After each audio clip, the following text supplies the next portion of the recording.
Welcome to your friendly neighborhood historian, where we discuss just enough history to inform, intrigue, and entertain. I'm Bill Petro. The history of Easter. What happened to the players afterward? You may be asking yourself, self, you ask? Where are they now? And well, you might ask, what happened to our players after the events in the Easter story? Let's start with Herod Antipas. You may remember that I said in my previous podcast that Antipas's taking of his brother's wife, Herodias, as his own wife led to his ruin. Actually, it led to his exile and death. Her ambition pushed him where he would not have otherwise gone. Antipas's nephew and Herodias' brother, Herod Agrippa, whom we meet later in the New Testament in the Acts of the Apostles as one of the early persecutors of the new church, had spent and borrowed much money while he was in Israel.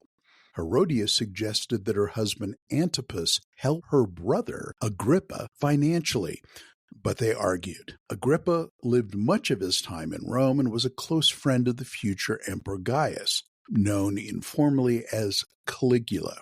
While riding in a chariot with Caligula, Agrippa commented that he could not wait until the then Emperor Tiberius was no longer Caesar, so that Caligula might have his rightful place. A loyal slave, however, overhearing this, relayed it to Tiberius, who had Agrippa thrown into prison. However, when Caligula finally did become emperor, he released his friend and replaced his chain with a gift of one in equal size made of gold. He also made him a king of some regions of Israel, including the tetrarchy of his former brother-in-law, Herod Philip. When Herodias learned that her undeserving brother had been made a king, she pushed her husband to go to Rome to appeal for the same title. The tetrarch Antipas was mellowing with age, though, and was unwilling. However, after much prodding from his wife, he began his journey. At the same time that he was appealing before Caligula, the emperor was reading a letter from Agrippa, accusing his uncle Antipas of treason against Rome, having entered into alliances with Sejanus, the Parthians, who were enemies of Rome at the time, and a gathering of 70,000 men and arms. When questioned about this army, Antipas admitted to having collected this militia. Caligula promptly confiscated all his property, gave it to Agrippa, and exiled Antipas for life to Spain. However, he allowed Herodias, since she was the sister of his beloved Agrippa, to retain her property and go free. Nevertheless, she accompanied her husband into exile to her credit, where he died shortly after that. He had ruled from 4 BC to AD 39, longer than any tetrarch in Israel, except for Agrippa II, son of his enemy, Agrippa. What about Pontius Pilate? What happened to him?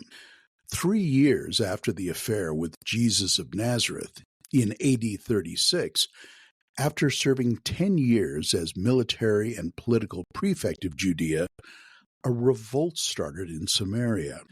An obscure pseudo-prophet with messianic ambitions had promised the Samaritans that he would uncover some sacred temple utensils that Moses had supposedly buried on their sacred Mount Gerizim in Samaria. The gathered multitude came armed with weapons, and Pilate ordered his troops to block the ascent up the mountain. It came to a pitched battle. Pilate, having won, executed the leaders of the uprising. The Samaritan Senate, however, complained to Pilate's superior, the Roman legate of Syria, who ordered Pilate to return to Rome to answer the charges against him. However, the emperor at that time, Tiberius, died before Pilate reached Rome. Whether Emperor Caligula tried him, we do not know, nor do we know what ultimately happened. But there are legends. Perhaps Pilate was banished to Gaul, Some medieval legends describe that his restless corpse, accompanied by squadrons of demons, disrupted localities in France and Switzerland, causing storms, earthquakes, and other havocs. A later tradition I came upon while I was traveling through Switzerland claimed that he was ultimately buried in a mountain lake, still called Pilatus, which means cloud-capped, overlooking the city of Lucerne.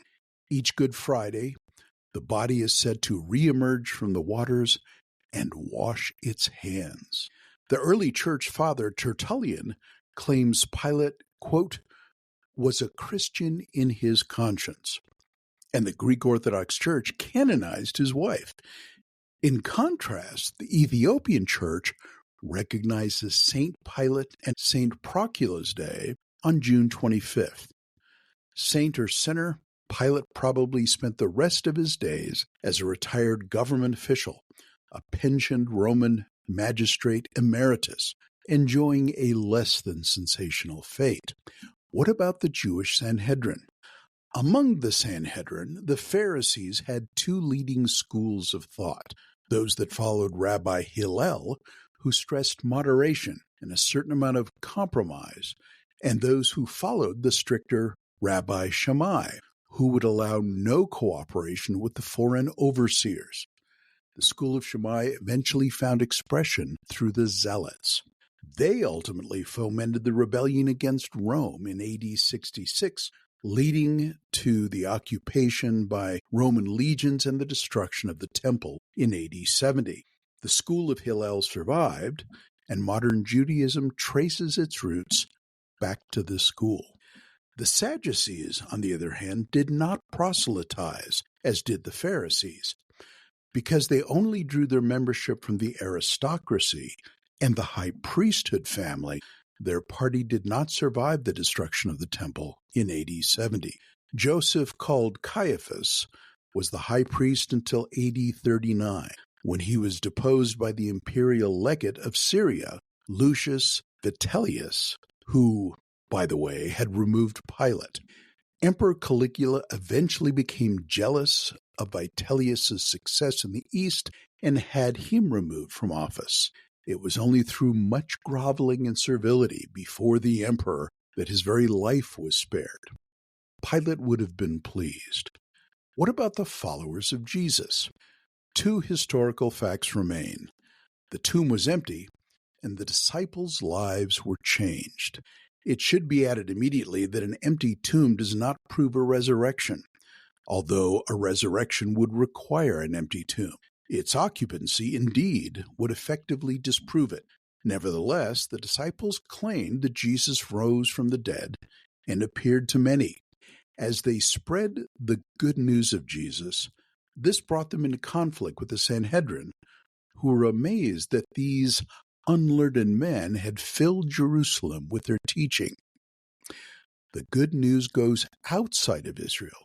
The faith spread to all points, and in Antioch of Syria, north of Jerusalem, they were first called Christians.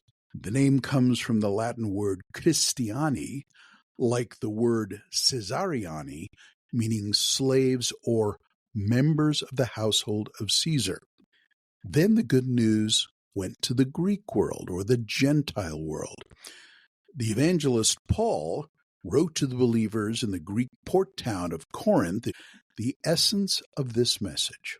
For I delivered to you first of all that which I had also received, that Christ died for our sins according to the Scriptures, that he was buried, and that he rose again the third day according to the Scriptures.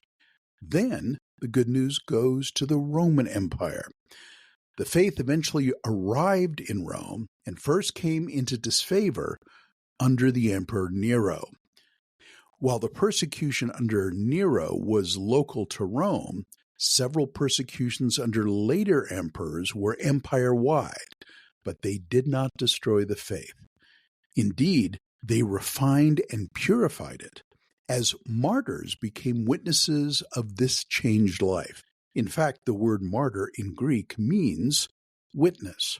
In the early part of the 4th century, the Roman Emperor Constantine, before the Battle of the Milvian Bridge, was impressed by a dream or a vision to fight under the sign of Christ. He did, and was victorious in his battle.